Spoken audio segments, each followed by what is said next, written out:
Welcome to the fifth installment of the Histories of Capitalism and Race in the Middle East and Indian Ocean seminar series.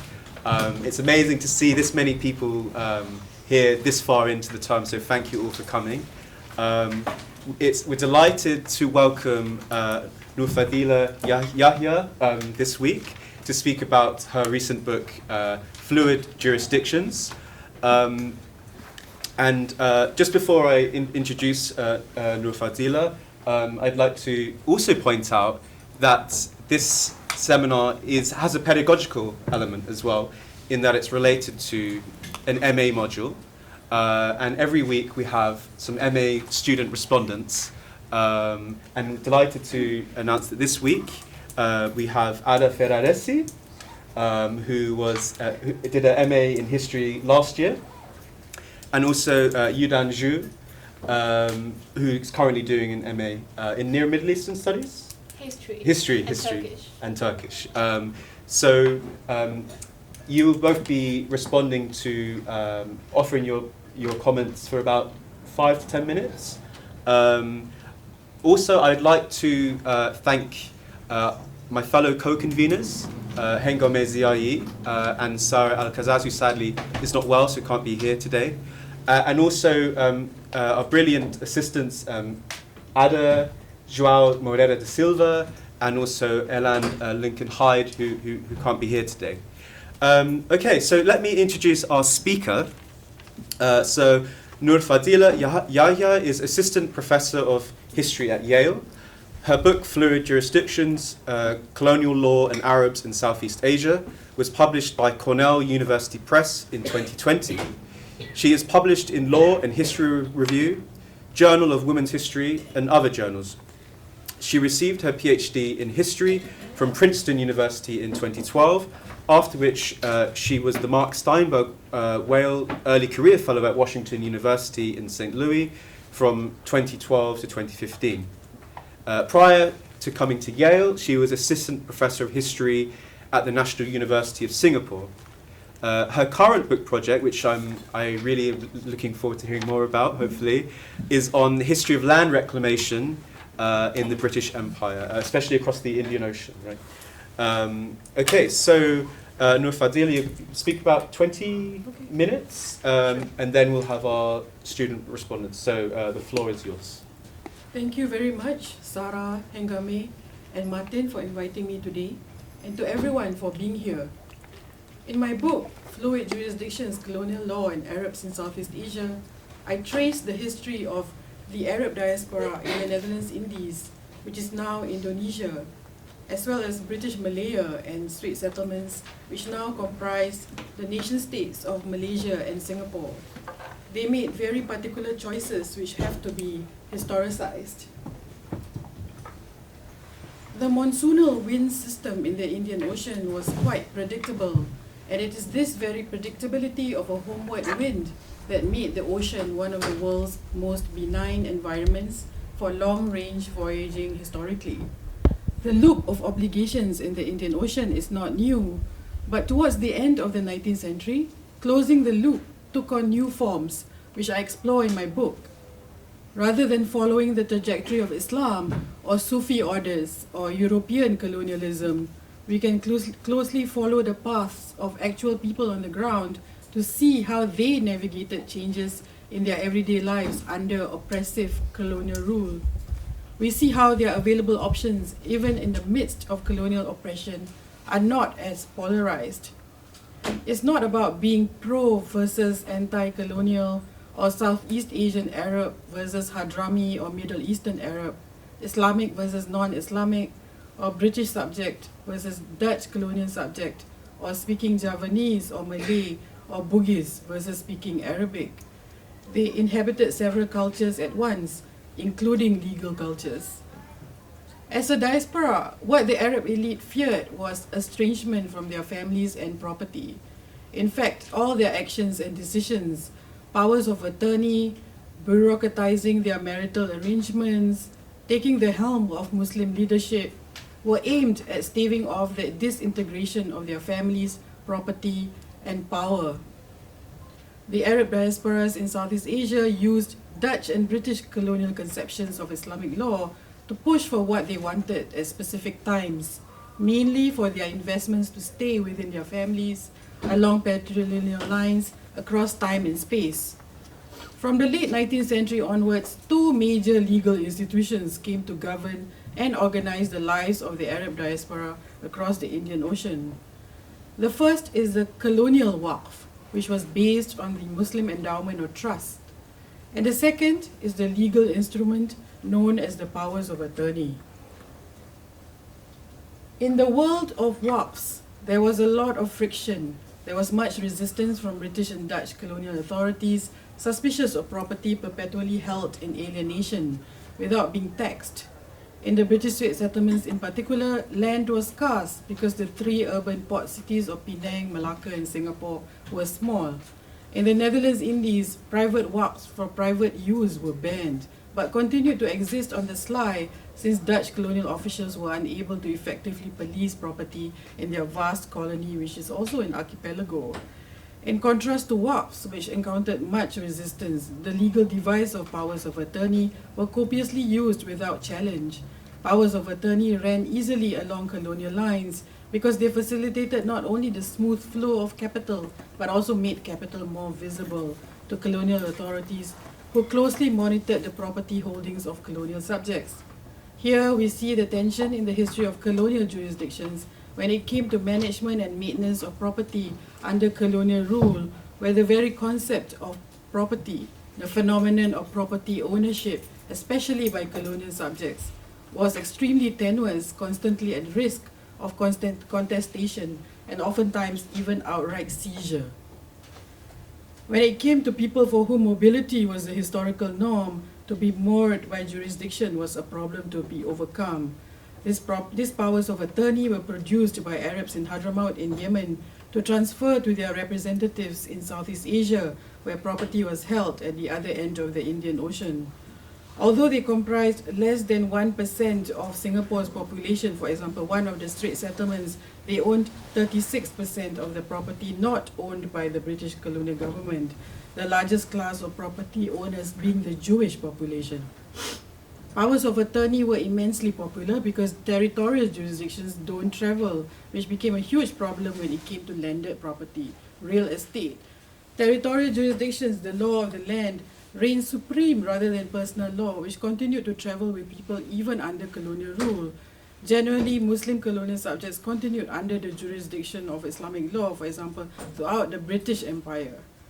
Powers of attorney could generate and subsequently firm up certain jurisdictions in particular territories, but this is more out of the necessity of circulating reference that is guaranteed only by its perpetuity by people who were invested in its continuation across several generations. Legal jurisdiction is a process and not an achievement. In effect, it creates a sort of inverted panopticon wherein the citizens were constantly gazing back to the colonial center because their own economic self-interests has now become attached to the management of property. The paper world could serve as the sole method to maintain the borders of an autarkic state. The people, out of their own self-interests, would not transgress legal boundaries for fear that their economic wealth would evaporate into a sea of non-recognized signs outside of it. There was definitely aspiration towards a country, state, or society which is economically independent, partly through the enforcement of Islamic law on one hand, which I explore in my book, and through the heavy reliance on waqfs and powers of attorney on the other. For a time in the early 20th century, there emerged a deep and rich tissue of practices surrounding powers of attorney that buttressed colonial jurisdictions because colonial legal systems provided stability and certainty. The enforcement of these terms depended on the perpetuation of colonial jurisdictions invested by these powers of attorney. So it's a loop. Paradoxically, each power of attorney acknowledges one's encumbrances across long distances only to cede one's authority momentarily or permanently. These powers of attorney carried the weight of obligations of Arabs towards each other over several generations and resolutely embedded these obligations in several locations. It also forced them to strain toward a particular future and particular spatial borders and sovereign powers over their lives. Horizons of spatial mobility and future planning were facilitated by powers of attorney newly bound to colonial authorities. Here's the map of the Indian Ocean again to remind you of how it looks like. It is remarkable in itself, across such a huge distance that the device came to be heavily used, because it takes a high level of trust to invest power in others perpetually, forever, across the Indian Ocean, and to entrust them to appoint someone else who would in turn appoint someone else unknown down the line, resulting in a chain of faceless agents whose power emanated from one single document produced at a certain point in time. There was much potential for dysfunction across decades and potentially centuries. The popularity of this legal device in the early 20th century produced a different kind of belonging beyond official citizenship, as property owners based 4,000 miles away were able to become important stakeholders in British and Dutch colonies at the opposite end of the Indian Ocean. Because detailed instructions specified in the powers of attorney had no end date, these legal documents are actually based on the assumption that conditions such as ownership, sovereign rulers, and entire legal systems would remain the same over several generations into the future.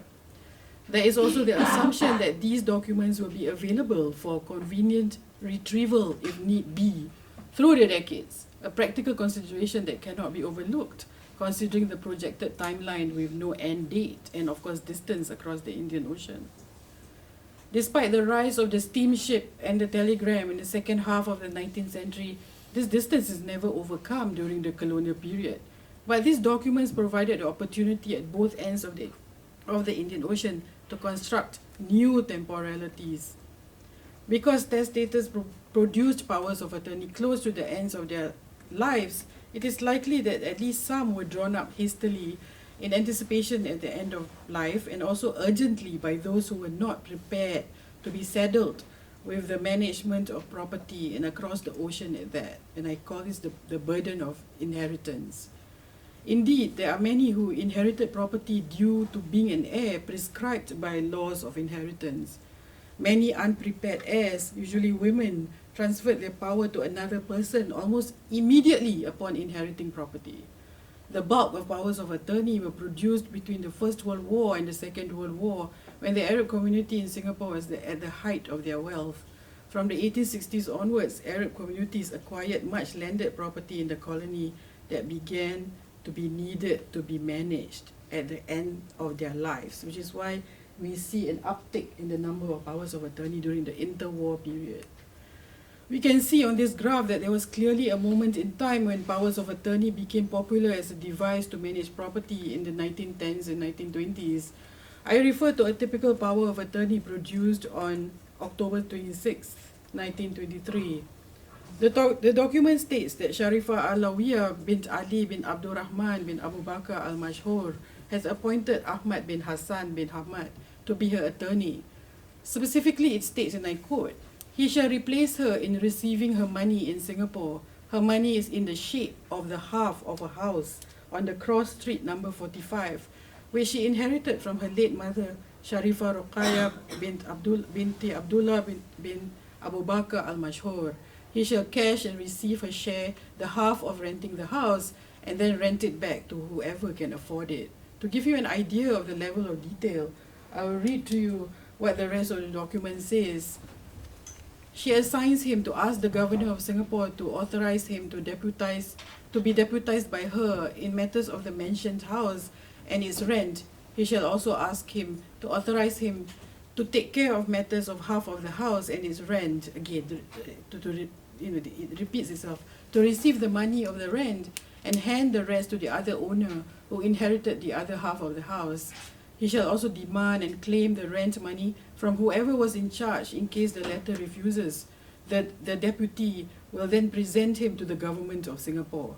He shall work by all means to get to the half of the house and half of her legally deserved of the rent money. He shall sell half of the house and send her the earnings, 1,000 in cash to Hadramaut, and the rest he shall buy another house with it. If he could not buy a house, he shall keep them from her. He shall bring out the necessary rights according to Sharia and custom. He shall take her place in all matters and be deputized by her in all that has been mentioned before. She also gives him permission to annul all agreements that she had made before this agreement if he wants. She testifies by herself by putting the sign that acknowledges the testimony of the man mentioned below on her agreement and God as witness, unquote. And her sign, as you can see, is a cross at the end of this document, which is in Arabic. So there are 3 layers. There are 2 layers of translation that accompany every power of attorney that is taught in the Supreme Court or the Strait Settlements. And the first would be the original document produced in Hadramaut, which is what you see on the screen right here in Arabic. And the second would be a translation from the Arabic to Malay. And then the third would be a translation from the Malay translation to English. One man who was entrusted with many responsibilities with regards to power of attorney was someone called Said Abdul Rahman bin Sheikh Al-Kaf, who took over as attorney in about 38% of the documents that I had access to. He became therefore a powerful figure in the community who knew the property holdings, the details of the property holdings of so many people, so many Arabs in the Strait Settlements and also in Java. He did it so often that the language and the powers of attorney where he was appointed attorney became uniform. And it was way longer than a page, as you can see here. It was way longer than what I just read out to you. It would be like 3 to 4 times as long, extremely detailed, but the language would be uniform, according to the property holdings of the person who appointed him, but more or less the same kind of language, very detailed. One remarkable thing that emerged in these documents was where Abdul Rahman Al-Kaf was appointed was how detailed and also extensive his duties and responsibilities were. The instructions were very specific, leaving little room for error and also little scope for interpretation. Most powers of attorney tended to be produced in tandem with wills. They were supposed to carry out tasks and duties long after the death of the original property holder. To ensure their wealth remained in their families for generations, they coded their property legally as a type of religious endowment known as a waqf, thus insulating their assets from tax authorities and disintegration and further enhancing their durability. In the eyes of colonial authorities, the waqf was essentially a trust, a form of preemptive asset shielding, what legal scholar Catherine Pistor calls one of the most ingenious modules for coding capital, deriving its utility from the blurring of distinction between contract and private law. The Waqf was simultaneously an apotheosis of the Arab diaspora's efforts to settle in Southeast Asia and their eventual compromise with colonial authorities. Colonial legal administration of Waqfs represented the limits of portability of Islamic law that the Arab diaspora relied on, although perhaps we should be more surprised that these Waqfs remain till today, albeit in distorted forms that conformed to English common law trusts. Rather than use their colonial legislative fiat to declare Waqfs illegal, British judges chose to approve of Waqfs by using the Cypri doctrine, which redirected the Waqf's funds to the nearest possible purpose, which is considered legal according to English common law. This flexible approach granted colonial judges more power in the courtroom over Waqfs than the legislators. By the 1920s, more Waqfs were passed as charitable after Waqf deeds and testaments were carefully passed in court by British judges. Family Waqfs, deemed private Waqfs, were accepted with caveats, limited to being temporal trusts, so no longer Waqfs in that sense, was not supposed to exist forever anymore, while public Waqfs were constantly deemed charitable since they were beneficial to everyone in the colony, theoretically. In the process, British judges shifted Muslim charity towards public welfare and away from individual families and clans. Within the British Strait Settlements, the Arab elite expanded their reach and influence by acting as hosts and patrons through the establishment of Waqfs, in keeping with common historical practice amongst wealthy Muslims throughout the world. Yet, Arab benefaction over other Muslim subjects in the colony made British authorities uncomfortable, as they were unwilling to share any kind of authority with colonial subjects. Although Waqfs were regarded with suspicion while powers of attorney were not, the kicker is that the effectiveness of several powers of attorney was linked to Waqfs, because they actually referred to WRCHRs. Just like WRCHRs, the powers of attorney made temporal leaps because they were used to administer WRCHRs, although the word WRCHRs were never mentioned. They were documents associated with someone's impending death or someone's recent death, as you can see in my book. That is why, although most of the property in question were acquired in the second half of the 19th century, it was only in the 1910s and 20s that they needed to be managed by proxy through powers of attorney. Powers of attorney were produced in preparation of the time when the property owners were no longer going to be around or immediately upon their death. They bound people together coming for the first time as far-flung kin within Southeast Asia and across the Indian Ocean. So they might not even know about each other before the death of their patriarch. With a whole team of possible proxies and attorneys with the common purpose of managing property situated in Southeast Asia.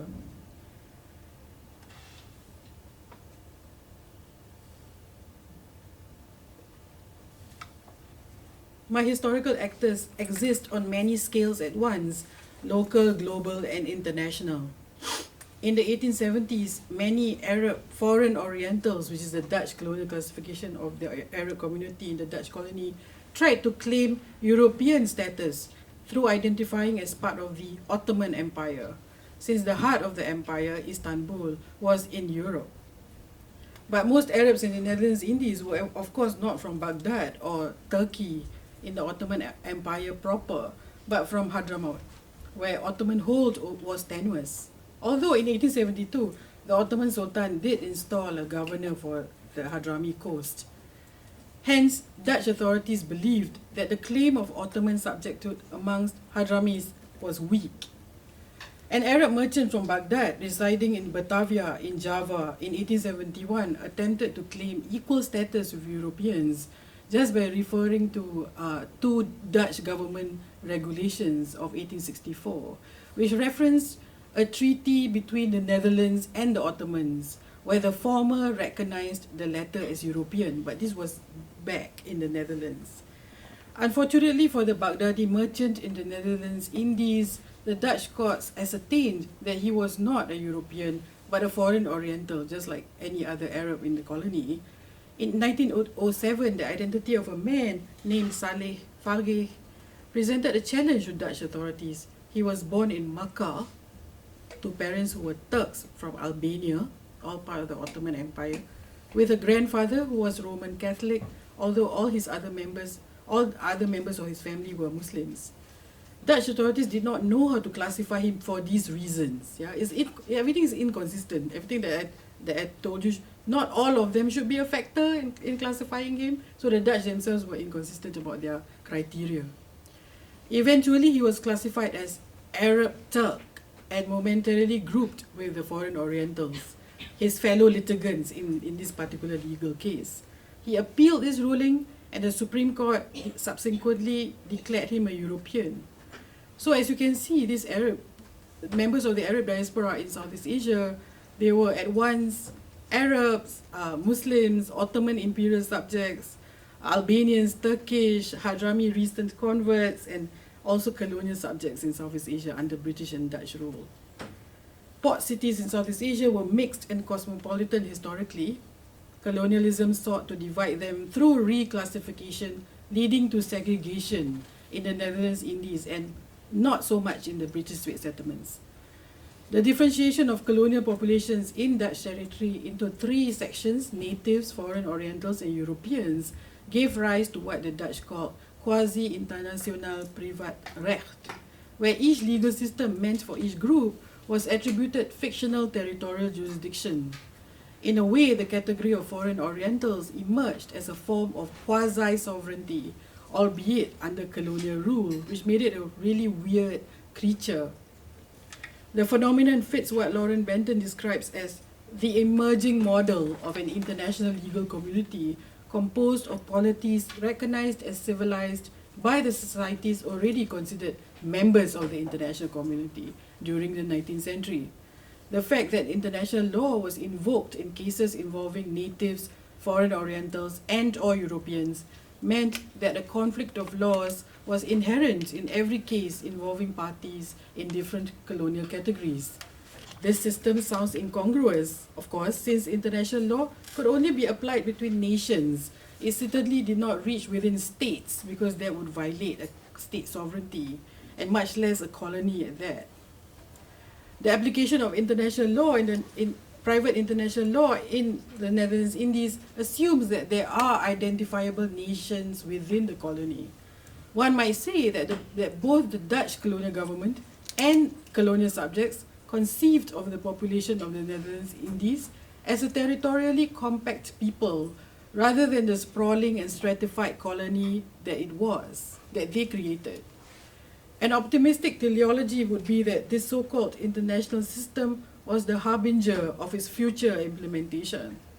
It is easy, therefore, to imagine how some of the Arab elite, whom I've spoken of, were inspired to actually achieve quasi-sovereignty, a term that refers to the status of sub-polities within colonial states that were said to retain some measure of authority over their internal legal affairs while holding only limited capacity to form international relations.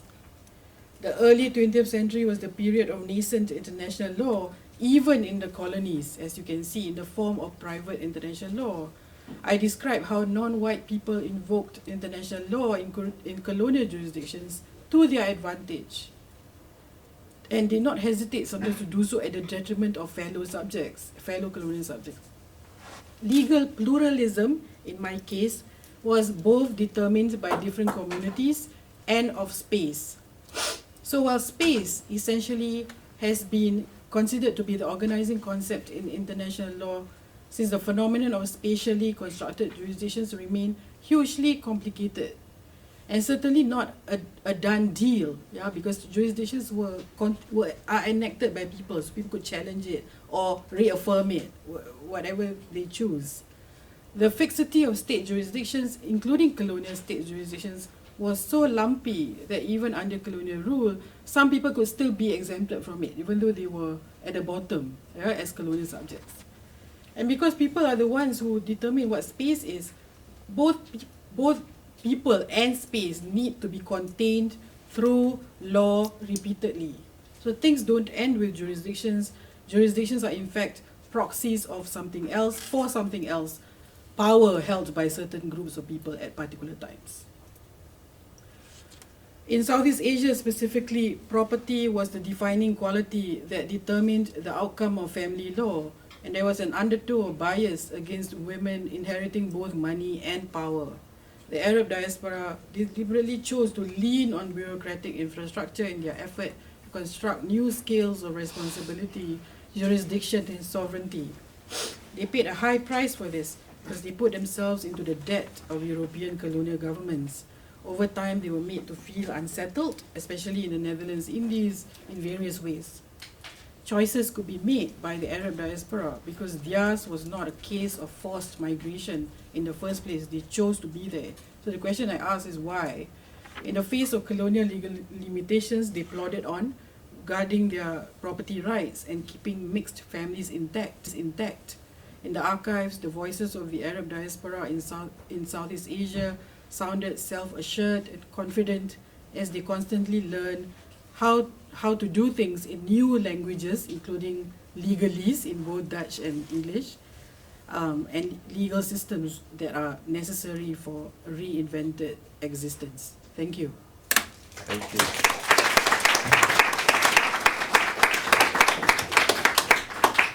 Okay, so do you know who would like to go first? Mm-hmm. Yeah? Okay. So you speak for about 5-7 Yeah, minutes? I'll try. Yeah? I'll Okay. try. Okay, yeah, so yes, thank you very much for this very clear overview and for the book, which was very complex, but I found it easy to follow, so I appreciate that. Sorry. So, because you've already given us an overview of the book, I thought I could make some observations that link the book to the rest of the seminar series, and then a couple of questions. And yeah, I'll be quick.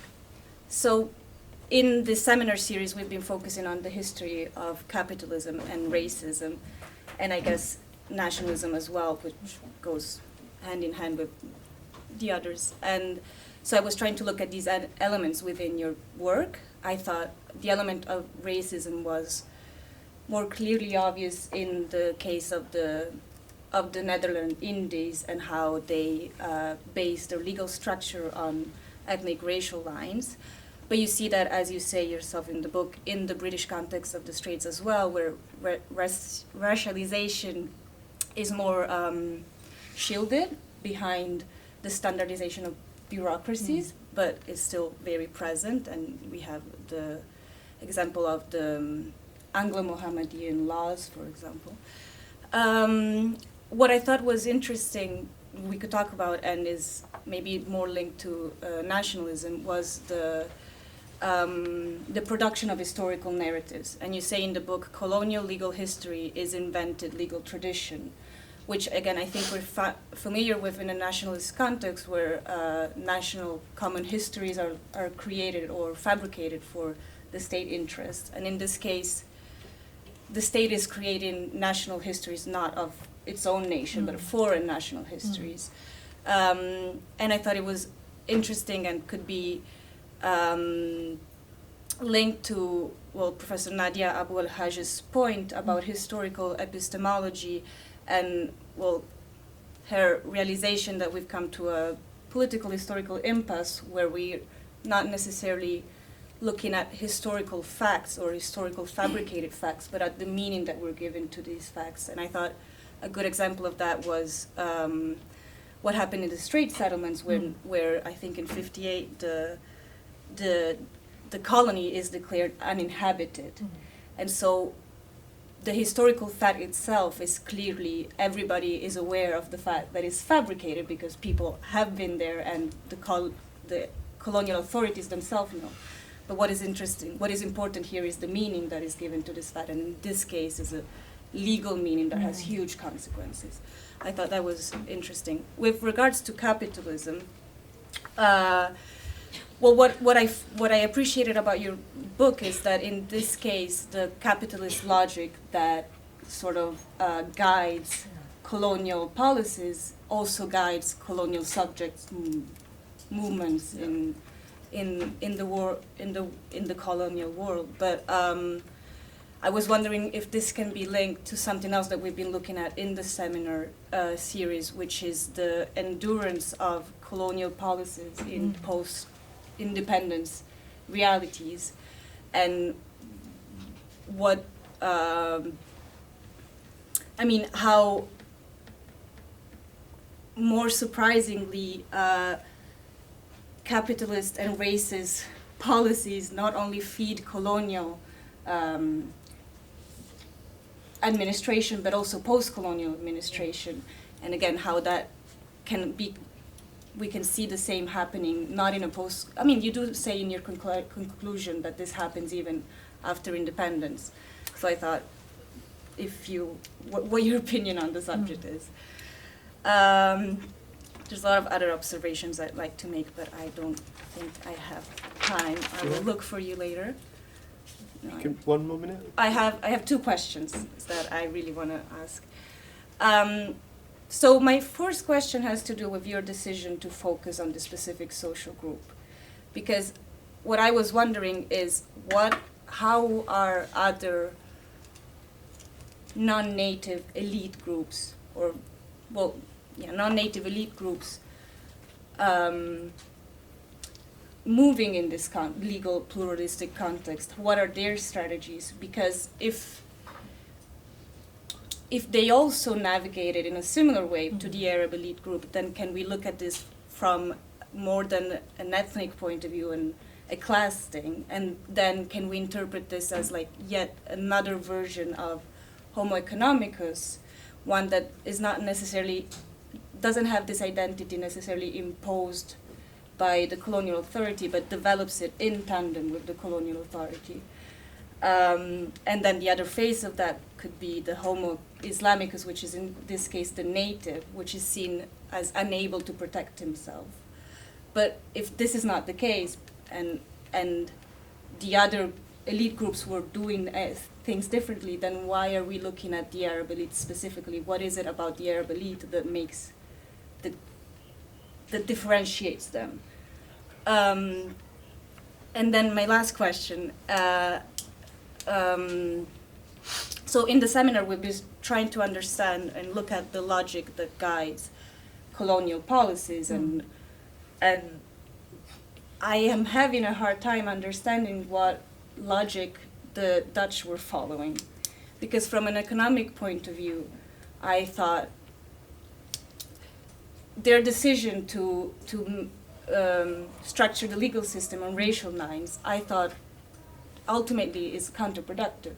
From an economic point of view, I think, yes, they were focusing on the productive subjects, the natives, more than on the financial investors. But they do make the colony less attractive economically. From a political point of view, if they're worried about criticism of oppressing the natives, why are they not looking at the same thing with the foreign Orientals? And if they're worried about loyalty with their subjects, I mean, I think in chapter 5 you do tell us that ultimately subjects in the Netherlands Indies were less loyal to the Dutch than subjects in the Straits were loyal to the British. So I'm having a hard time understanding what logic the Dutch were following, because it doesn't seem like they were very successful. There is a question from the class that we took that very quick. But with regards to marriage,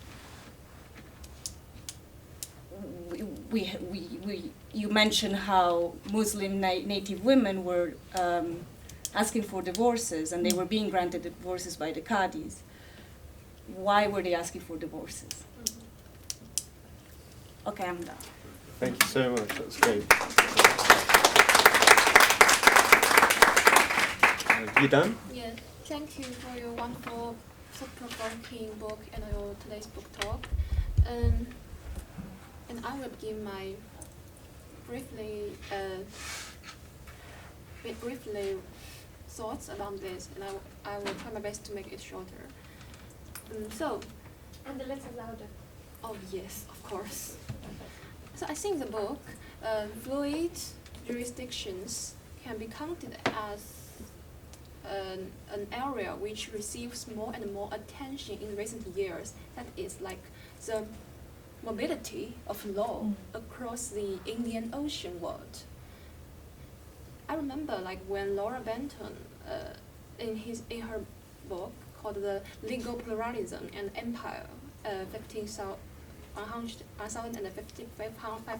to 1850, says that the notion of the legal pluralism was actually the very important agenda of both the imperial and also the colonial practices.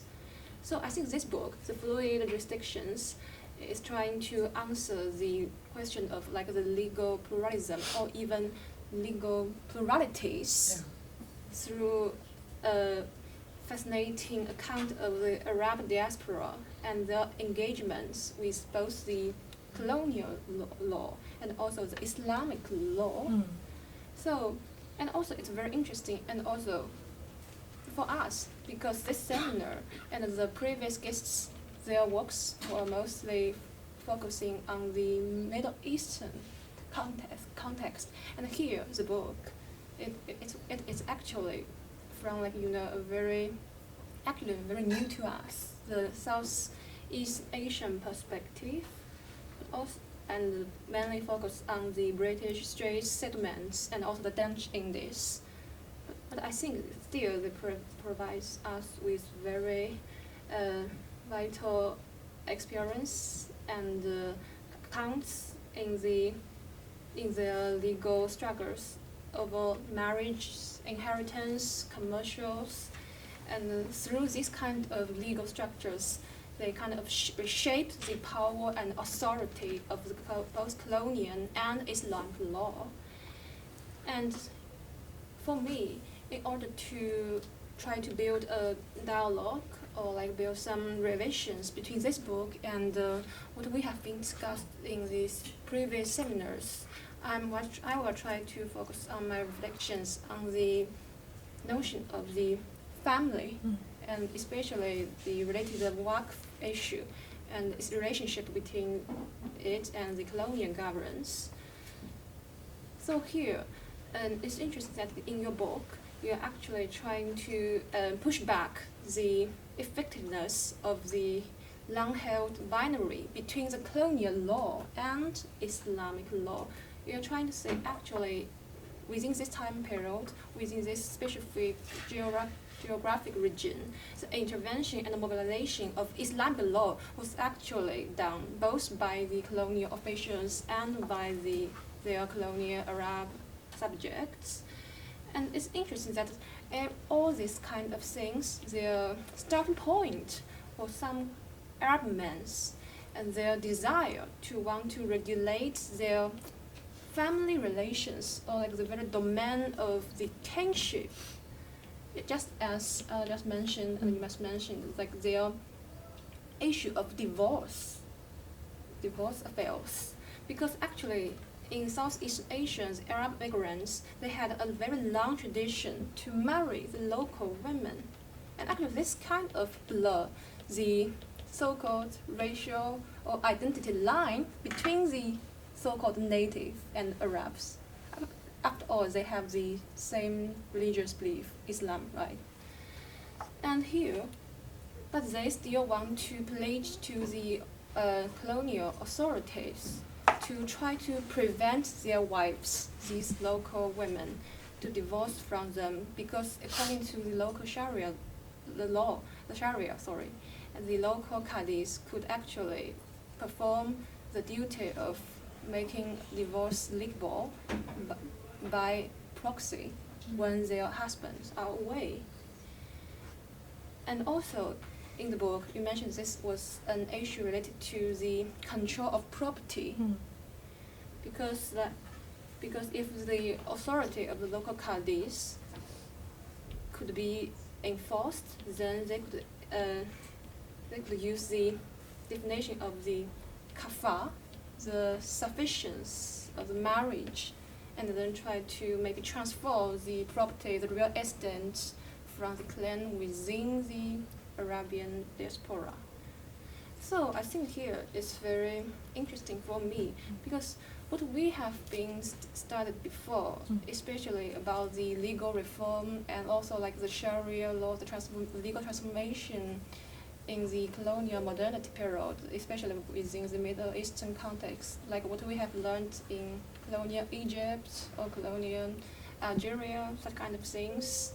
For example, like Agrama's book on the secularization and the legal reform in Egypt, saying that the Egyptian government still try to remain a very specific sphere, and so that means they confined the Sharia to a private sphere, and this sphere is called family.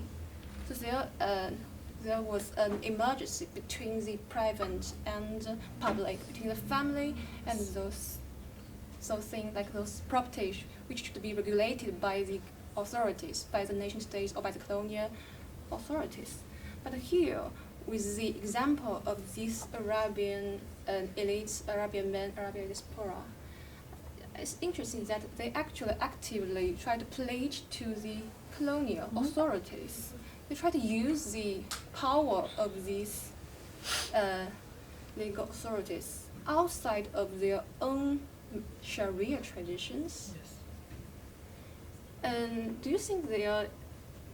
I mean, when I was reading this book, I might consider it as like the drive by the economic interests, or like the drive by the class interests. For example, the local wives might just be unsatisfied with their marriage because they didn't have enough money to support their life when the husbands were away.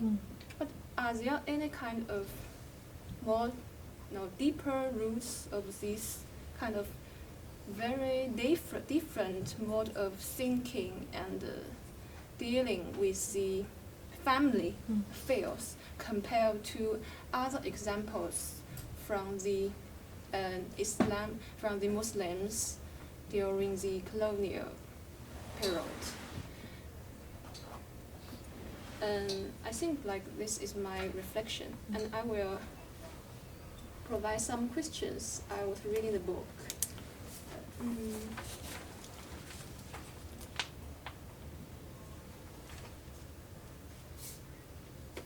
So, firstly, if I was wondering if it's possible for you to share like your experience when you were doing the archive research for this, very specific oriented book, because we thought that the most of the genre of the materials you have been used in this book, legal petitions, the articles written by the power of attorney, and also like the correspondence and the legal documents, colonial documents transformed and between the colonial authorities. Do you think this can very effectively reflect the everyday lives of these Arabic diaspora from the from the Southeast Asian area? And also another thing I wish if you could elaborate more, is a very interesting point you made in the conclusion of this book, because the general narrative related to the history of the Indian Ocean is like what you have been criticized. It's like they are trying to romanticize the sea. They are trying to see like the people who are living between the islands as someone who it might be more free from the power, from the coercion, from the control of the colonial authorities. So that is why we always relate to that kind of terminology like cosmopolitanism or creoles or hybridity with these kind of subjects. But you have mentioned that actually the this diaspora who were settled in those islands, they actually actively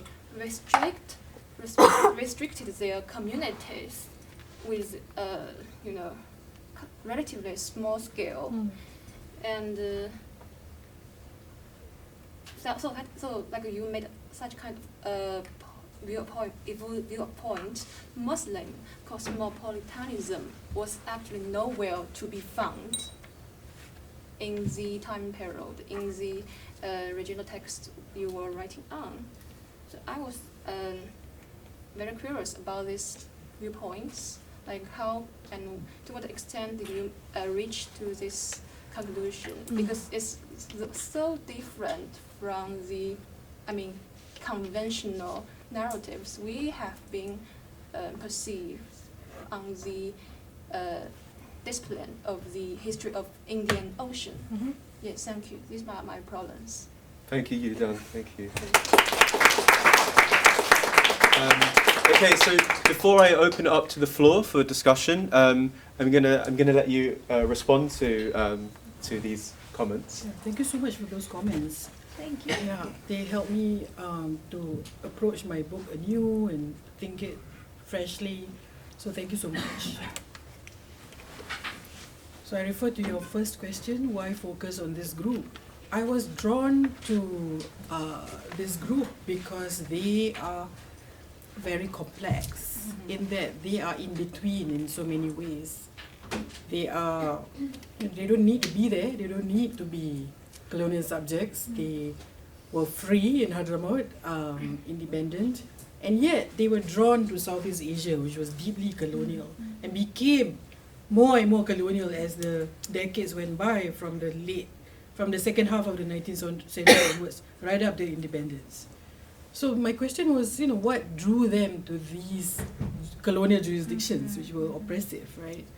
So one thing is that at first they didn't know that it was going to be that oppressive. It's something that they became linked to over time without realizing it.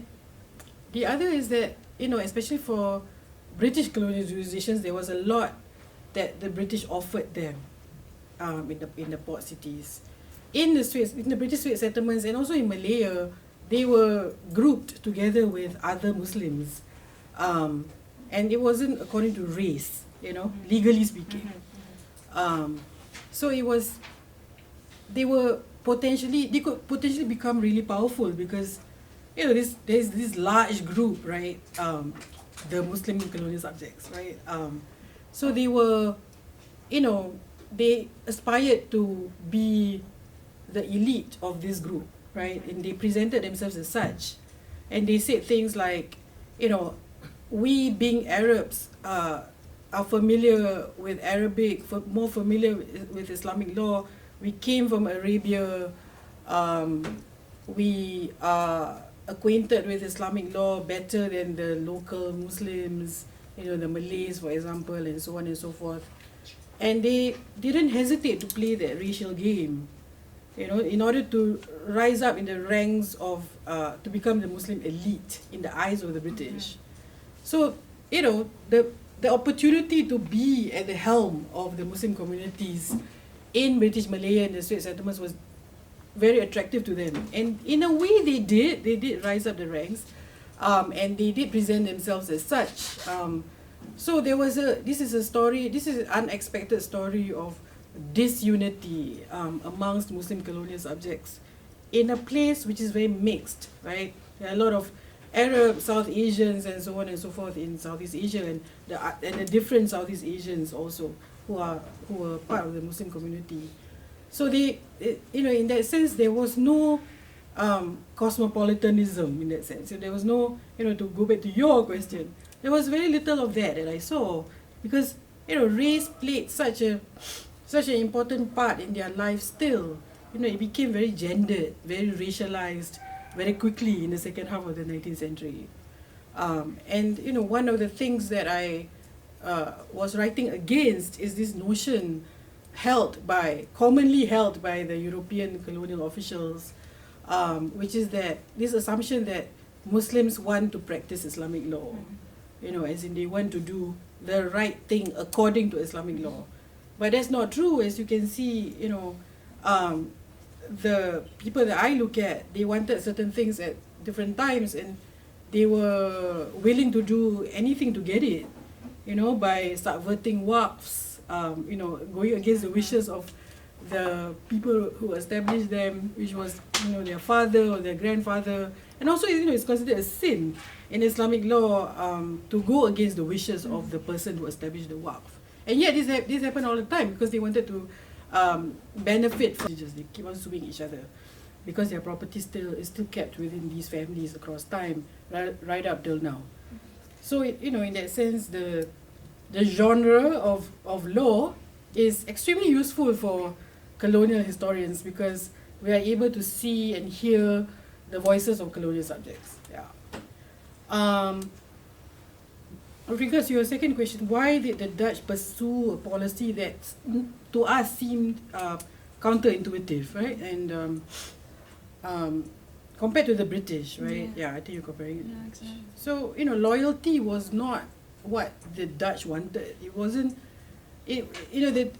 none of the colonial powers wanted loyalty. The goal of colonialism was economic, first of all. And so all colonies are extractive, right? And so that's what he wanted. And these merchants, so when we talk about Indonesia, we have to adopt a longer lens simply because it was colonized for a much longer time than British Malaya and Straits settlements, by 200 years. And over time, the colony, later known as Indonesia, changed, So under the VOC, it was something else, and then under the direct Dutch colonial rule after the VOC went bankrupt, after the Dutch East India Company went bankrupt, is something else, and it became more of a plantation colony in the 19th century, whereas the British Straits settlements and Malaya were port cities. So they were commercial port cities. They were very urban, And sure, you know, there was the rubber boom that emerged in the 1910s and 1920s and became a plantation colony to some extent on the Malay Peninsula, which is now West Malaysia. But it's not such a huge plantation colony as the Netherlands Indies became, not just in Java, but also in Sumatra and also in Sulawesi and so on and so forth. So it became such that, you know, under direct Dutch colonial rule, the Dutch perceived the Arabs and the Chinese as commercial rivals to themselves, you know, and they didn't want them to have any power, any financial, to benefit financially from their colony, which is a Dutch colony. Whereas for port cities, what you want is capital. What you want is a free port. You want a free flow of capital, and you know, so it's a different raison d'être, you know, yeah. So it's a very differently organized. So that's what happened under the Dutch. Yes, now we know that they were extremely harsh, and even from their point of view, as you rightly pointed out, it was to their detriment, right? It was not to their advantage. Why did local women ask for divorce? That, you know, from here I only hear the voices, unfortunately, of the men who contested these divorces. So basically the Arab men, right? So these divorces were granted to women who were mostly local women. So they were not like, they could be anyone. Like they could be Southeast Asian women. So in Penang, Malacca, in Singapore, it was Javanese women, Malay women, Indian women from various parts of India. So it was people who were based in the area, you know, in Southeast Asia, but not necessarily like from that place itself, if you know what I mean. So they were usually granted divorces by their qadis who were from the same community as them. So like a Tamil Muslim woman would have consulted a Tamil Muslim qadi, part of their own community, and so on and so forth. So the Arab men, they were very irritated by this. They were like, oh, you know, these divorces were granted to these women because they are from the same community, and so they felt marginalized as a community. You know, they felt like, oh, you know, we are being sidelined by the majority. You know, we're being sidelined by the Southeast Asian Muslims and the South Asian Muslims in this colony. So they got them, you know, and they know that they're in a minority, and they felt like they were being like treated as a racial minority, like, you know, everyone was against them as Arab men. So the reason for divorce, because there's no such thing as no fault divorce in Islamic law, so that's why you have to go through a proxy. Especially for women, they couldn't get a divorce just like that. They have to have a reason, and the reason was abandonment. So there is something that is in Shafi'i Islamic law, which states, as you know, a certain number of days, you know, that you don't hear from your husband, and then you can cite abandonment. So they would cite that. They would be like, oh, I haven't heard from him, you know, for these many months, and so I think it's grounds for divorce, yeah. And then the guy would be like, yeah, you see what I mean? So that's what happens all the time, and you know, these Arab men would come back and find themselves divorced from their wives, and it's not about, it might have been about the marriage, but most of the time what I can see is about the property, because then, you know, the property of their wives, which they don't have a stake in, because there's no union of property in Islamic law, would go to someone else, right? But then, you know, like if they had remained married, then, you know, what is this, you know, like, of course there's no union of property, but they could partake in it, right? Just by being from the same family. So their children were also at stake, you know. So the children who were a result of that marital union, which has been dissolved by proxy via a qadi, has led to all these far-reaching consequences, like what happens to their children, practically speaking. You know, because now they are divorced, and so what will happen then? That's what it is. So it's about property also, like, and then the man who becomes the next husband of the woman that they used to be married to can also partake in the property of their children, practically speaking, I mean, they shouldn't, but you know, like it happens, right? And so, you know, it's something that these Arab men were very concerned about, of course. Yeah. With regards to your question on legal, on the archival sources, oh yeah, I answered that already.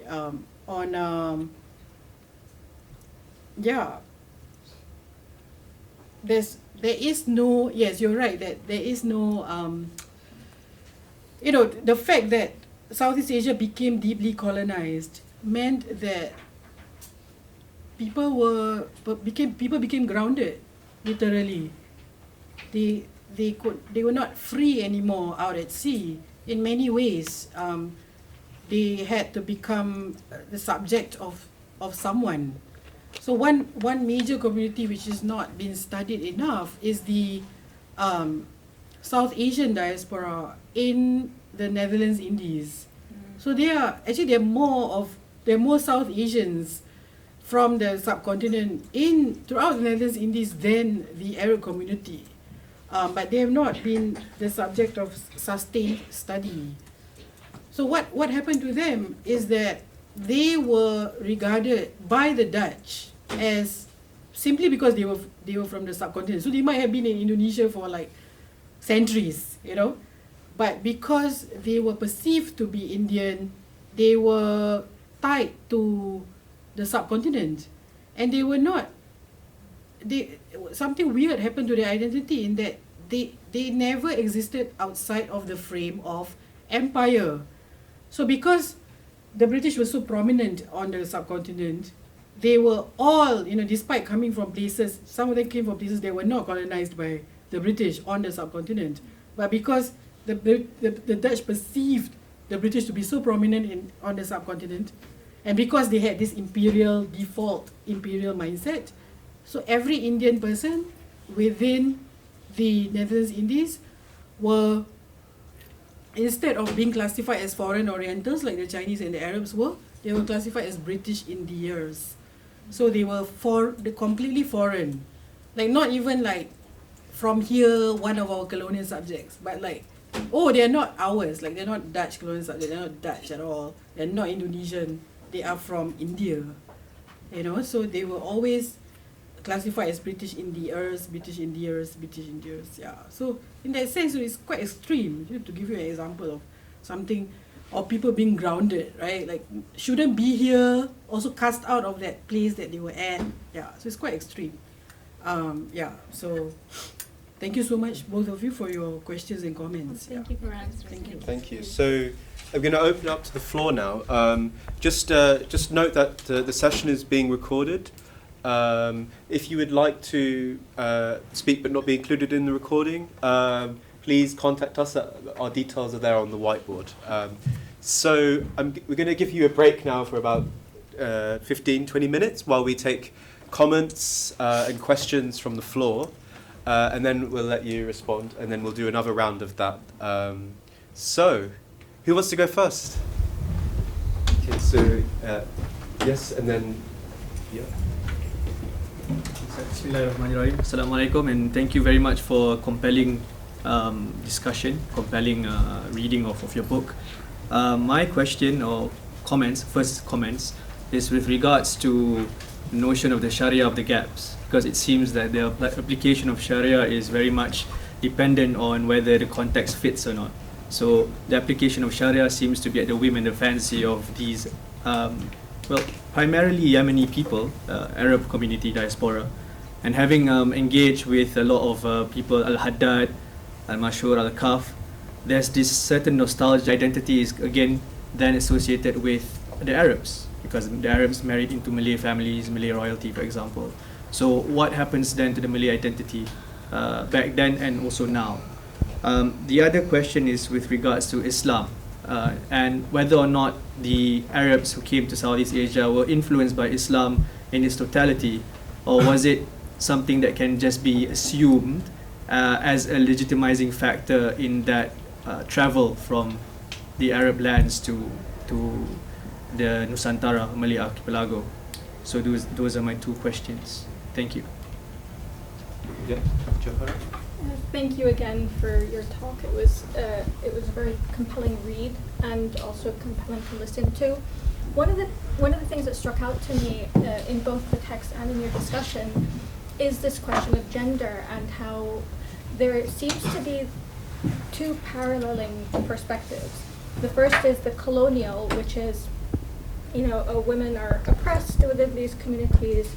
They're constantly using intermediaries to go to courts and to engage in these. But then when you look at the realities of how many women are engaged in these trials, a lot of the documents, for example, that you reference are, when it comes to inheritance issues, or when it comes to questions of divorce, or when it comes to property, or any kind of legislative dispute or legal dispute, women are constantly involved, and it's, as you stated, a part of almost their daily lives. And I was wondering if you could speak more on that, speak more on women's engagement within these kinds of legal contexts and within these disputes. Yes, at the back, Abrita. Hi, it was a brilliant book, and I really enjoyed reading the three chapters that were assigned. I haven't read the others, but one question that really struck me, which perhaps we haven't really talked about too much, is the question of sovereignty that you raised, and the question that the Arab men, by participating in the colonial legality, were trying to extract some sense of sovereignty for their jurisdictions and in the ways in which they applied law or participated in the lawmaking.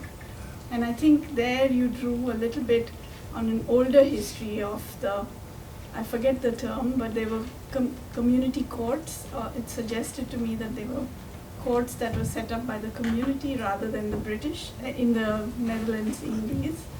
And were those traditions,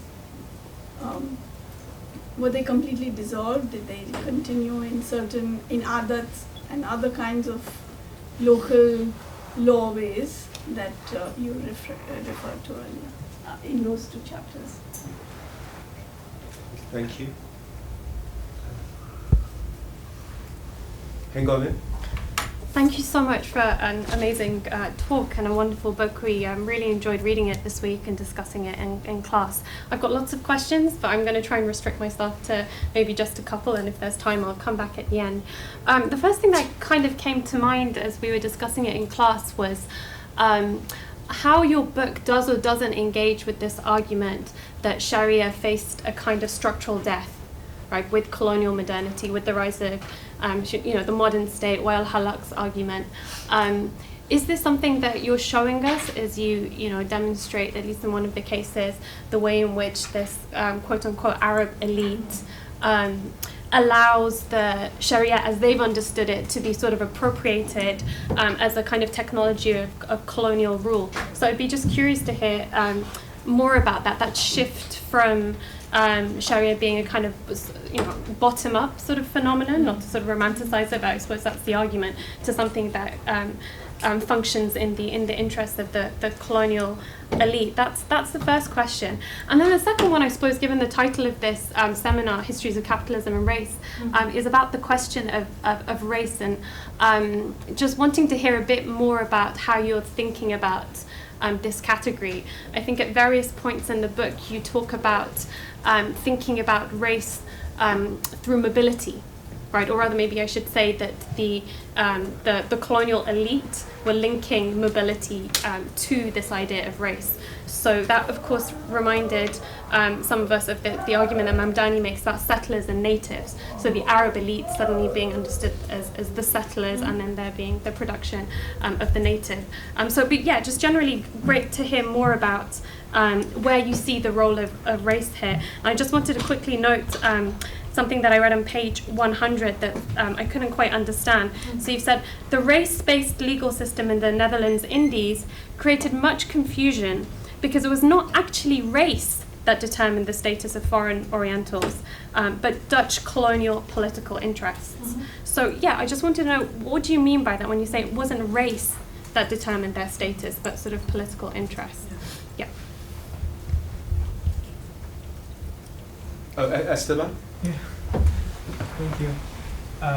Thank you so much for a actually fascinating book. The sources you have available are just priceless. Among other reasons, because of the connections from different parts of the Indian Ocean, I guess, that it allows you to build. And my question is related to that. So, 19th century in the establishment or the spread of private property as a concept, right, which you tackle in your work, and the main fact allowing for that is the spread of greeting culture, right? Supposedly according to Eurocentric narratives, but we have a Islamic world in which the greeting culture has been there already before for centuries, right? Including in the use for legal purposes. So I'm wondering what if you could speak a little bit more about the role of orality, being that in Benton's work, for example, I'm an Africanist, in Africa, in non-Islamic Africa, the debate is also as to how the transition from framework of possession to a one of private property was pretty much mediated by the spread of a greeting culture, right? So, to what extent having or not access to greeting culture technologies allowed for the spread of ideas on race too, right? Who belongs and who doesn't, who is a foreigner and who isn't, even if it is part of an elite or not. And also, and related to that, as a race in this sense, as a tool or as a mechanism to define capitalism in the 19th century. Great. Well, I should say also feel free to respond to each other's comments as well. Anyone else? If not, then maybe we'll end this round and then we'll come back again. So. Thank you so much for your questions. With regards to in response to the first person, yes, indeed, there's a lot of nostalgia that is attached to the Arab homeland. And I see it, not everyone was like that. The people who were most attached seem to have been the ones who were more successful economically, were able to give back to the community back home and stuff like that. So they were the ones who were more attached to their homeland. Whereas the vast majority of the Arab diaspora were not wealthy, and so we don't hear their stories. They also don't litigate against each other because there's nothing to litigate. And they are very much rooted in Southeast Asia, became less Arab over time due to intermarriage, and couldn't afford to go back to Hadramaut because it is an expensive voyage. So only the rich ones managed to do so, and we hear a lot about them because they contributed to the infrastructure of Hadramaut. The first person who built a road in Hadramaut was a man from the Al-Kaf clan who made his fortune in Singapore. So, we hear a lot about such people because they contributed to the infrastructure, but we don't hear from the majority of the Arab diaspora. So the ones who became wealthy became extremely wealthy, and the rest of the Arab diaspora, they were not, right? So we don't hear about them. Over the generations, I see that people who are born in my generation and younger are renewing their ties with their Arab identity and also with Hadramaut. And I see it's very marked, it's very obvious. An interest in the language, in the culture, in the sense of learning the Zapin, for example, in the Hadrami sense and not in the Malay sense, not in the Johor sense and stuff like that. Like being authentically Arab and stuff like that. Yeah, so I do see it, like a resurgence of interest in Arab identity tied to Hadramaut. With regards to your second question, where does Malay identity feature in these stories? Well, the British trade settlements, were historically majority Chinese. So they are quite different from the rest of Malaya, where there is there is a Malay majority, but a small Malay majority, just over 50% historically, under 50% before 1957, 49%. So in that sense, it's, the history of the Straits Settlements is quite different. And as had been pointed out, they were declared legally uninhabited by the British. So obviously it was never uninhabited. We all know that it's a legal fiction, but there is a force attached to this legal fiction, and so land could be settled without any limitation. No one owes anyone any compensation. There are no reservations whatsoever. It is truly primarily an urban port city and nothing else. So it is to be settled by people, by the British, by other Europeans, by so-called foreigners. So it follows a very different. It has a very different kind of history in that sense. Yeah, that does not fit the Malaysian national narrative, which is based on Malay identity and privileges accorded to the majority in some kind of reverse affirmative action. So reserved only for the Malays, like people who are classified as Malays. The other thing that we should also consider is that these Arabs, despite being foreigners, right, because they were Muslims and intermarried with local women, are now regarded as Malays almost without friction in the nation state of Malaysia. So there's no tension. Everybody knows that this person is Arab actually, or like has Arab heritage and stuff like that. But it's not. It is accepted as belonging to this group known as Malays, able to enjoy the privileges of the rest of the Bumiputra. Whereas people like the Chinese, for example, encounter way more resistance in the state of Malaysia. Even though historically speaking they had been around in the region for just as long, or even longer maybe, due to proximity. So there is this big contrast that people always talk about. Why are Indian Muslims and Arab Muslims more accepted as Malays as opposed to Chinese people, right? And one reason that's been posited is that they were Muslims and had intermarried with local communities a lot. But so had the Chinese, right, for a really long time. But there remained that religious barrier, yeah. So that's one way to think about it. They were just as foreign, and as we can see in my book, they were also not, completely. They didn't throw in their lot with the local Southeast Asian Muslims, right? They undermined the authority of Southeast Asian Muslims, including Malay Muslims in the Straits Settlements. With regards to the role of Islam in their lives, it's not as my book shows, it's not as clear-cut, right? Because they do use Islam for their own benefit. So it's not like, we shouldn't assume that, every Muslim was trying to be a good Muslim.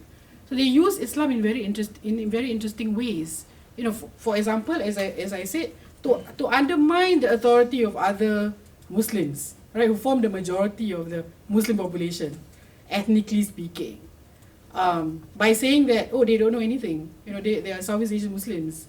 They don't know Arabic very well. They don't have access to this and that. We are from Arabia. Some of us are even descendants of the Prophet. So we have more authority than them. You see what I mean? So it's a dark story in that sense, right? It's an unexpected story of disunity. It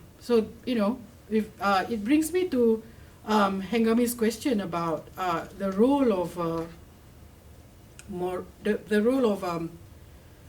how my book speaks to people like Wa'il Halak and also Hussein Agrama, in that within this bubble of Islamic law, the Arabs did a lot. So they, and two of the questioners used the word technology, which I find to be interesting, in that they divorced the technology known as Islamic law, as conceived by the colonialists, from the institution. They tried to. So they were like, oh, you committed to, you the colonialists, committed to administering Islamic law. And within this space that is accorded to us Muslims, we will work within it. So they tried to navigate within this bubble known as Islamic law, which is deemed by the colonialists, both Dutch and British, to be in the realm of the private, right? The realm of family law. So within this realm of family law, supposedly this is the domain of Muslims. So we'll work within it. And they did many things. As I show in my book, they tried to appoint their own qadis, and then when they couldn't, they forced the British to appoint qadis who did their bidding and stuff like that. They criticized other Muslims, right? Javanese Muslims, Malay Muslims, who form the bulk of the community, obviously in Southeast Asia, and said that they are not following Islamic law properly. Listen to us, we know better, blah, blah, blah. So within this realm, within this bubble of Islamic law, they did a lot. They tried to navigate, right? And they petitioned all within this realm of Islamic law. So the more that you put in this bubble known as Islamic law, the more you could do. But there are certain things that are outside the fray, which is real estate. That's where they lost. They lost control of the WRCHRs. Their WRCHRs are no longer WRCHRs. They are subjected to the English common law of perpetuities, against perpetuity. So, so they lost in that sense. But they tried to put as much as possible in this realm of family law in order to make it Islamic law. As long as it's Islamic law, we Muslims can have control, they thought, Yeah. So with regards to the second question on gender by Yahaya, historically throughout the Islamic world, most litigants in Islamic court are women, historically, so that's not unusual in this sense, because most Muslim litigants in Islamic legal courts have always been women. So they go to court in order to gain their fair share of inheritance, but most of the cases that are heard in Islamic legal courts throughout the world are about divorce, getting a divorce. Thank you so much for the third question on sovereignty, which the Arabs, as you pointed out, tried to extract from colonial courts still. So it's like a leftover, a legacy of earlier forms of earlier legal systems where law traveled with you as a person, you bringing your own law to another place, and not being subjected to the law of the land, because if you're subjected to the law of the land, it would be oppression against you. But of course, this is colonialism, right? So that didn't happen anymore. Colonial sovereignty was stickier, firmer, and in the process of being rooted more and more. So it declined over time. But right up to the 20th century, I see my historical actors still calling upon it, which is quite remarkable considering that this is the period of high empire. So they still tried to do so. They tried to carry their own sovereignty within them, but it didn't happen. They were always constantly subjected to the law of the land. And this happened also because over time, because they acquired a lot of wealth in Southeast Asia, they acquired wealth in terms of in the form of property and real estate. So literally, right, they were subjected to the law of the land because they acquired land in their region.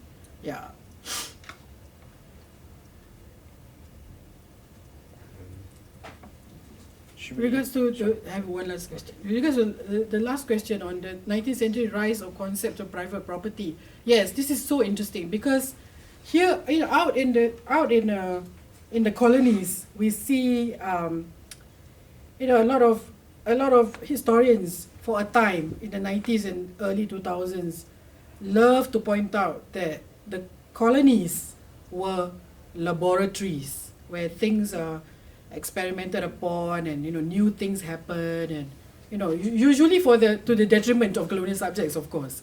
But I resist this language of colonial labs, colonial laboratories, because there is actually no innovation being done in the colonies, which the term laboratories imply. So there is no such thing, right? I mean, they are being pulled back, into the age of darkness under colonial rule. So it's actually the opposite of a colonial lab. So what is related to the sovereignty question, where as much as new things were being produced, it is in the colonies we see it being the opposite. Some kind of earlier form of property that no longer existed in Europe was being introduced in the colonies. So under colonial rule, there is no concept of private property. So the question that we ask is always, why was there private property? So we have to ask the opposite question, like, why was this tolerated? Like, why are there WAPs? It's so weird. Like, why accede to the demands of colonial subjects in the first place? Because there's no need to. It could be outright seizure and no one can say anything. So the question is, why were certain communities or certain places, why was such a thing found in certain places? So there must be something about that place. There must be something about the community that the colonialists wanted to appease, or maybe they feared rebellion, maybe they wanted to retain capital in that place or whatever. So it's not a matter of like, why the colonies were so different from whatever happened in the rest of the world. The colonial world is a totally different space, and we have to be very specific about that particular colony and that particular group of people. We can't generalize, about private property or property. Yeah. So in terms of the term technology, right? As we can see, colonial subjects were constantly trying to apply technology. They were empowered by it. They were like Islamic law, and stuff like that. But technology cannot be divorced from institutions, and the institutions were colonial institutions. So again, that's where they fell, so to speak, because they tried to do all kinds of things, but then they were tied to colonial legal institutions to make it work, right? Practically speaking, to enforce certain things. Like if an attorney misbehaves, they needed the colonial court to enforce some sanction against the attorney, for example. And they acquired property. They established WAPs in the colony. So they relied on colonial authority. So time and time again, they tried to use technology, employ their own conceptions of that thing, and time again they failed. And lastly, on the question of possession, who could possess, it's a very interesting question that you asked, because it goes back to what I said before, which is that possession need not be upheld in a colony. And so the question that we should ask is, why were they allowed to possess this territory or that house or that amount of money in that colony, right? So we have to do it. We have to flip the question. Flip the perspective like that. Like, who could possess is always an interesting question under colonial rule, because strictly speaking, no one needs to possess anything under colonial rule. Great. So we'll open to the second round. I think I'll just say I have a question, and then I'll hand over to Noor. So one thing, just point of clarification, is it that, what's at this particular moment, is there a significant increase in the number of divorces that we're seeing, or is it more that there's heightened anxiety about it at this particular moment? And if so, why is that? What's particular about this moment? But also, it's interesting that we see a lot of these transformations happening in other contexts that, for example, Nada Mumtaz, who we had in week 2, talking about the secularization of Waqf. Very similar process. Also, you spoke about the transformation of Sharia and its, transformation into personal status law in Egypt. So how can we account for these changes happening at a similar moment in time, in a more sort of general explanation? And particularly, I'd be interested to hear about Hadramut itself, given that a lot of the powers of attorney are coming from there. What transformations are happening there that might sort of also help explain what's going on in Southeast Asia? So Noor? Hi, I want to ask, so you briefly touched upon how Arabs were closely linked to the slave trade, most of those trafficked being natives, which you noted the Dutch were trying to eradicate the slave trade at the time. I want to ask, how did the British react, if they reacted at all to foreign Orientals engaging in slavery? Thank you.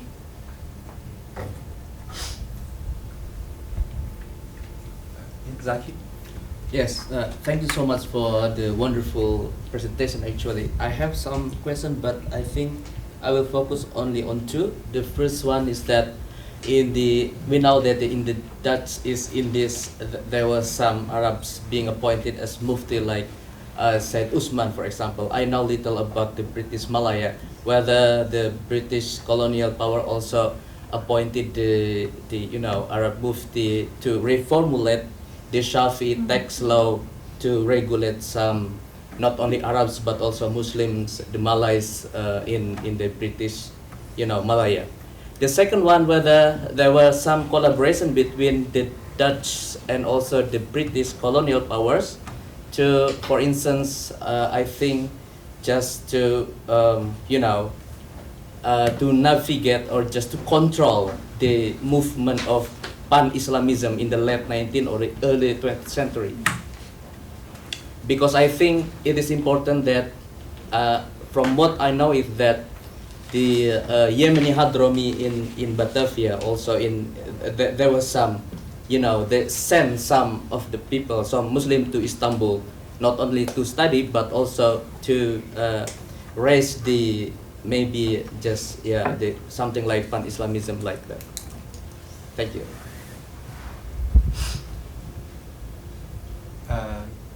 Hang on, Sorry, there's no one else. Yeah, I had I think one of the things that was really interesting for me in reading this book, and I think the context brings it to light, the context being that we're talking about a Muslim Arab elite and a native population that is also Muslim, just slightly different from other kind of settler native context that we might want to think about. I mean, the colonial distinction between the settler and the native, what was interesting here is that it seemed as if you're offering us an account of the production of different kinds of Islamic subjectivity under colonial rule. So I'm kind of putting this out as a sort of provocation. You can sort of say yes or no. So you have sort of the Arab as the subject of kind of fiqh or sharia, and then you have, I suppose in one of the contexts, the native as the subject of custom, of adat. So is that one way of reading the intervention that your book is making? So the colonial production of different Islams, or the colonial production of different Islamic subjectivities? And I think the second question, which might be not directly related to your book, but again more to the themes of this seminar, is where you see the role and the significance of the study of law and sort of legalities for those of us who are interested in histories of capitalism. Simply put, why should we be looking at legal regimes and law? If you have anything to offer on that front, that would be wonderful. Yes? So thank you so much for your talk and your wonderful book. In terms of sort of like producing new legalities, like you say in your book, How did that unfold in terms of, in comparison with the sort of accessibility of the Qadi system that was largely due to sort of the common people speaking the language of legality, because sort of the judge, it was the same language that the judge spoke, so sort of like the judge's vernacular. How did that change when we think about the Qadi system as a social legal institution from which in which the Qadi was part and parcel of the community that he presided. But I want you to think in terms of like how sort of the women felt how comfortable that they feel bringing different kind of cases, whether it's divorce or even inheritance or anything else, to the bubble that Agrama sort of paints for us and that you use. And my second question is on the translations of the power of attorneys from Malay to English. Were you largely satisfied by the translations? Did you find them as nuanced as the original language that they were written in? Thank you. Ada. So this is maybe more of an observation, but I'm interested in your opinion, and it actually links to what you just said a second ago about how weird it is that they didn't just, colonial authorities just didn't do whatever they wanted. And it's about infantilization, and I thought it was very frequent throughout the text because, you have a more obvious form of it with the natives and the women who are infantilized by literally everybody in the book. But I don't know if this is a stretch, but I thought there was a form of like self-infantilization of the colonies themselves sometimes, both on the British side with their obsession with British India and how they were following that sort of, they were scared to sort of move away from that trajectory. But again, as I have a bone to pick with the Dutch, and the Dutch, the Dutch do it too though, because again, I don't understand why even with all the methods that the Arabs employed to undermine basically all the repressive laws, why do they not just get rid of power of attorney? Why do they not just, again, use the power that they, I think you say it very, at one point you say it, the basis of colonialism is that there is only one sovereign rule over a territory, however imperfectly that sovereignty works. But then the Dutch end up imposing on themselves the added burden of managing different foreign legal systems that they had the right to repudiate anyways. So yeah. Are you done? Yeah. I just had one last brief question. It stems from just one sentence in this book. It mentions that after the Japanese invasion around the time period of Japanese invasion of Java, the local Arabians actually quickly responded to the Japanese action. They tried to write to the Japanese authority for support, or maybe for the potential cooperation. So I'm quite interested, and I don't know if you have relative knowledge upon this. Like the Japanese Empire, which was built during the World War II, and they had a massive invasion, or even you can count it as colonization of Southeast Asia. And how did the Arabians conceive that kind of colonialization? Did they conceive it as different from the previous British or Dutch colonialization? Because as what I have been read, as for the propaganda posted by the Japanese imperial government, they were trying to saying that we will come here to save you because we are both people of the same skin color. we are trying to save you from the colonization of these white people. So we belong to the same race. You know, this is kind of a race or skin color based propaganda, some kind of things. So here, the sentence just you mentioned in the book, their action, their eagerness to try to make a potential cooperation with the Japanese imperial authorities, was it considered as something similar to what they have been done with the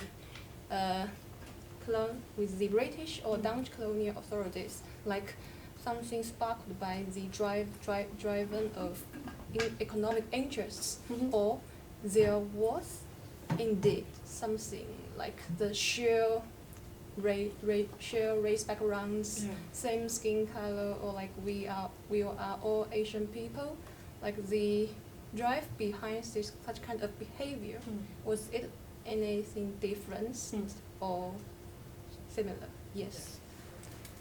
Great. So I think we're short of time, so we'll get. But before I get you to respond, just to let people know, we're going to go to the bar afterwards. So we can continue this conversation, and also don't feel like you have to respond to all of the comments and questions now, because we can continue to discuss after. So yeah, if you go ahead. So I'll begin with the last question. When the Japanese came to Java, that was the first time that the Arabs were classified along with the native Muslims. So previously there were three groups: natives, foreign Orientals, and Europeans, right, in the Netherlands Indies. And for the first time ever, the Arab communities were within the Netherlands Indies were classified together with native Muslims, which is what they wanted all along. So sometimes they wanted to be Europeans, as I said in my talk, but actually it was because they didn't get their first choice, which was to be classified together with natives. Yeah, so they would have much rather preferred to be classified as natives rather than Europeans. And so the Japanese classified them as natives alongside the other Indonesians, which is what they wanted all along.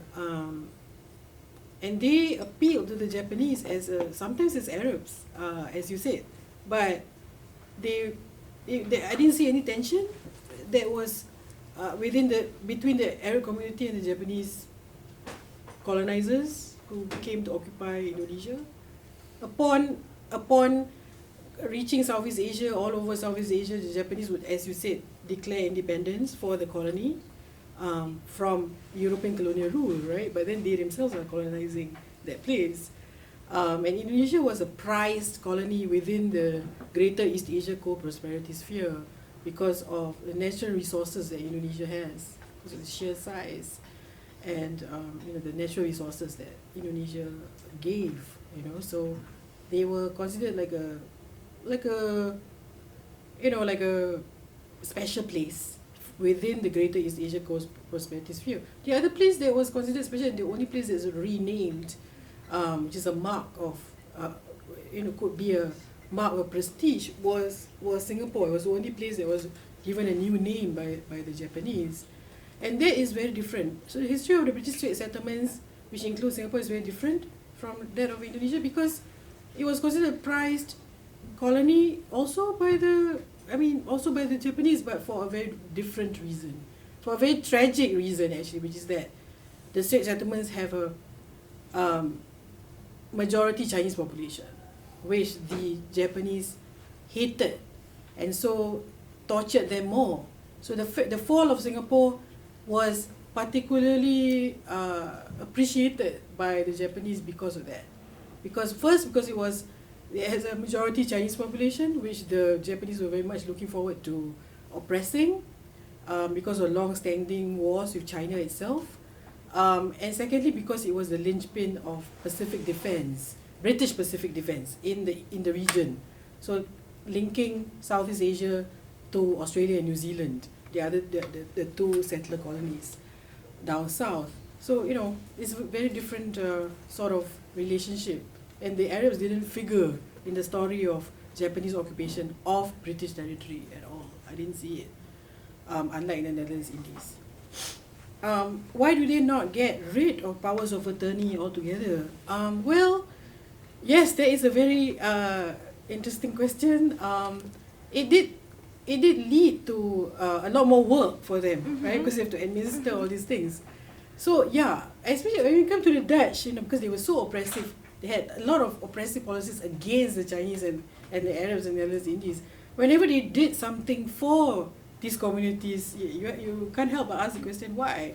Yeah, the only reason I can think of is similar to why the Arabs were so venerated in the British settlements, is that some of them had a lot of capital, and so the Dutch might have wanted them to remain, you know, in that place, in that particular place, like Batavia or Surabaya. So every time, you know, there was something like that, it was always in a place where there are already a lot of successful Arab merchants in the first place.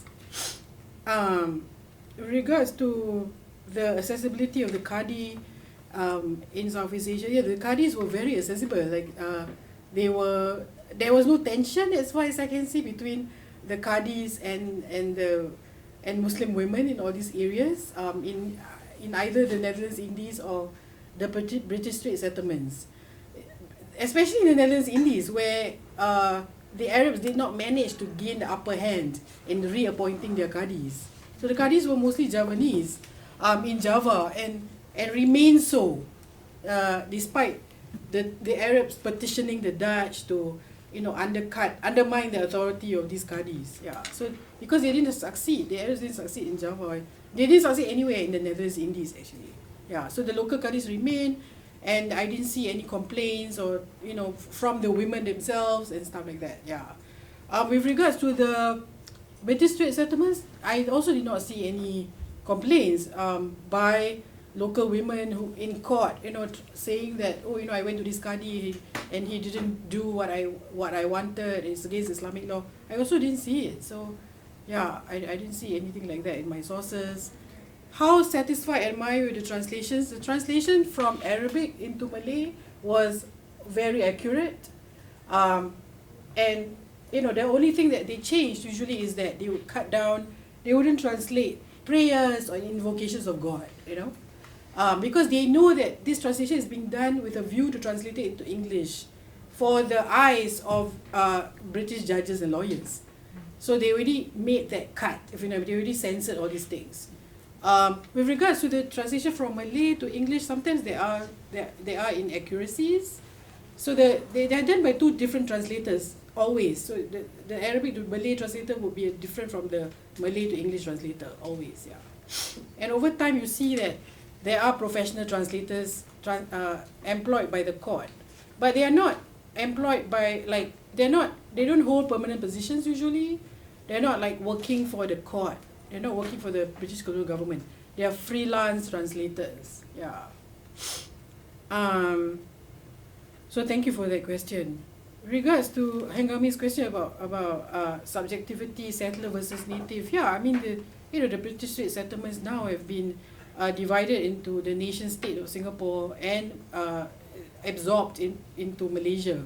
It's quite different. The two settler colonies, you know, the two countries that emerged out of the Strait settlements. So, you know, people do ask the question, like, who are the settlers now and stuff like that, because the British have left, right? So they do ask that uncomfortable question, yeah, of like, who are the settlers now? Can the Arabs be known as settlers? They did take land away from other people. They did take land away from the local Southeast Asians, right, in all these places. You know, when the land was actually theirs to begin with. I mean, the people who were there before, such as the Malays, for example, and now it's owned by Arabs, right? It's owned by Jewish people. It's owned by British settlers, by French settlers and whatnot. So there is that question always, yeah, who are the settlers now? Could these Asian colonial subjects be regarded as settlers? with regards to the role or significance of Islamic law, the manipulation of waqf law is what I see happening. The willingness to give up perpetuity to establish what we call a colonial waqf, still retaining the term waqf, is a very effective way of compromising the British to retain property in urban port cities such as Penang, Malacca, and Singapore. So that in that sense, there's that. Regards to pan-Islamism, in my chapter 5, I do talk about it a lot. With regards to the Sayyids being pro-British and the non-Sayyids being anti-British and so on and so forth. Money being the factor for an alliance with the colonialists and stuff like that. So there is that. With regards to reform of Islamic law, as I said to the previous questioner, they didn't manage to dominate the conversation in the Netherlands Indies. The Dutch did not accede to their demands of the Arab elite. Yeah, so they did not as successful. Sure, there are reformers. Sometimes a partnership also between the Dutch advisor for Native and Islamic affairs, such as the famous partnership between Snoek and all his Arab interlocutors, Snoek Hugronia. But apart from that, they didn't actually come to power. And Snoek himself he was very friendly with the Arabs and liked them and stuff like that, but he was also deeply suspicious of them, and remained so until his death. How did the British regard slavery and human trafficking? They were also involved in other forms of slavery. So basically slavery by another name, such as indentured labor, or cheap labor to the point of, if you look at it, it's practically slavery. And human trafficking was done on ships, on British ships. So it was something that was also, it was participated by everyone else, not just the Arabs. Yeah. And finally, to your question, Martin, about was there an uptick in the number of divorces? Well, we don't know, because what the Arabs were asking was for divorce and marriages to be recorded finally. So we don't know what came before. So maybe there was an uptick at which they grew to resent more and more in the starting from the early 1870s onwards. Maybe there was, maybe there wasn't. And the other question about the Ottomans, the other question about the waqfs, yes, the British felt, that is a really good question. So the British really felt empowered to question the validity of waqfs, especially with regards to perpetuity, because a Muslim power, the Ottomans, were also starting to question the validity of waqfs and finding ways to seize waqfs and paying attention all over empire to get their hands on the waqfs that have existed for like hundreds of years. So they were also like, oh, maybe this is not good for our development, and in our various colonies. And it was very public, because it's so controversial, right? The dissolution of waqfs, or to chip away at waqfs is incredibly controversial throughout the Islamic world up till today. So it got a lot of attention, and the British felt empowered to also do likewise. They were like, oh, even they're doing it, and they're Muslim. So that's what happened.